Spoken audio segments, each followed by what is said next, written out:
निवेश आरोग्य में भाग 153 प्रज्ञापराध धी विभ्रंश वैद्य दिलीप गाडगिल पुणे। तो मैं प्रज्ञापराध और इसमें धी विभ्रंश की बात कर रहा था। वास्तव में आयुर्वेद की जो व्याख्या है हिताहितम सुखम दुखम आयु तस्य हिताहितम कि हितायु अहितायु सुखायु दुखायु इस प्रकार का आयुष 4 प्रकार का है। उन सभी प्रकार के आयुष के लिए क्या हित है क्या अहित है ये बताने वाला आयुर्वेद है। अब बात यह है कि हितत्व या अहितत्व एक कांस्टेंट नहीं है, वो बदलने वाला इस प्रकार का है।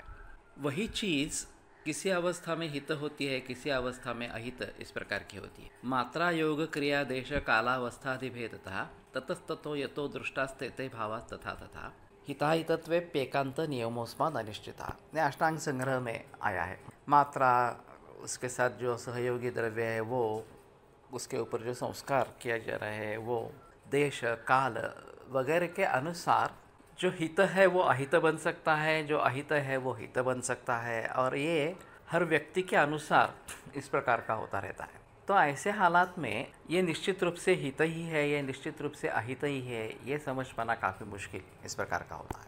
फिर भी अगर हम अहित का सेवन करेंगे तो उससे नुकसान होगा, हित का सेवन करेंगे तो फ़ायदा इस प्रकार का होगा। इसलिए हमें चाहिए कि हम हित और अहित का विवेक अच्छी तरीके से रखें और फिर जो हित है उसी का सेवन करें, जो अहित है उसको टालें। एक उदाहरण लेते हैं। कोल्हटकर सर के पास एक औरत आई थी, पूरे बदन से स्राव होता था। एलोपैथी में काफ़ी प्रयास किए, फ़ायदा नहीं हुआ तो सर के यहाँ आई। सर ने जब हिस्ट्री ली तो पता चला कि उसको पहले एसिडिटी की कंप्लेंट थी और उसके लिए बार बार एंटासिड्स खाते रहते। उस समय में ऐसा होता था कि सर दर्द होता था, फिर उल्टी हो जाती थी और कड़वा खट्टा इस प्रकार का पित्त निकल जाने के बाद उसको राहत मिलती थी। लेकिन जब से ये एंटासिड का प्रयोग शुरू हुआ तो ये सर दर्द होना, उल्टी होना ये बंद हो गया। लेकिन अम्ल पित्त के जो कारण थे वो तो वैसे ही चालू थे, उसमें किसी डॉक्टर ने उसके बारे में कुछ बताया ही नहीं था।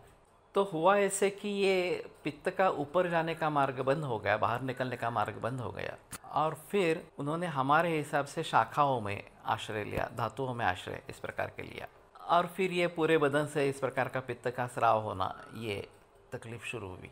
कोल्हटकर सर के पास जब वो आई तो सर ने ये सभी इतिहास मालूम करके उसको अन्य दवाइयों के साथ थोड़ा सा यष्टिमधु चूर्ण, अब यष्टिमधु चूर्ण ये या मुलेठी सिंपल दवा है, आसान दवा है, वनस्पतिज है, तो उन्होंने उसकी मात्रा बहुत ही कम 10-20 मिलीग्राम इतनी ही रखी थी।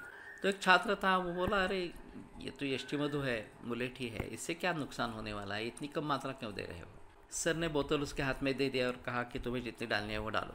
उसने थोड़ा धैर्य इकट्ठा करके दुगनी मात्रा कर दी। पुड़िया लेकर उस औरत का लड़का चला गया और करीबन एक आधा पौने घंटे में दौड़ता हुआ फिर से क्लिनिक में आ गया। सर ने पूछा क्या हुआ, तो उसने कहा कि उसको बाथरूम भर उल्टी हो गई है, बड़े बड़े पैमाने पर उल्टी हो गई है। थकान आई थी। कोल्हटकर सर ने फिर आगे दवाइयाँ वगैरह दे दी, लेकिन वो जल्दी ठीक हो गई क्योंकि शोधन सर करना नहीं चाहते थे, हो गया केवल ज्येष्ठमत का डोज दुगना करने से यह हो गया। तो वास्तव में हित क्या है अहित क्या है ये जानना जरूरी है।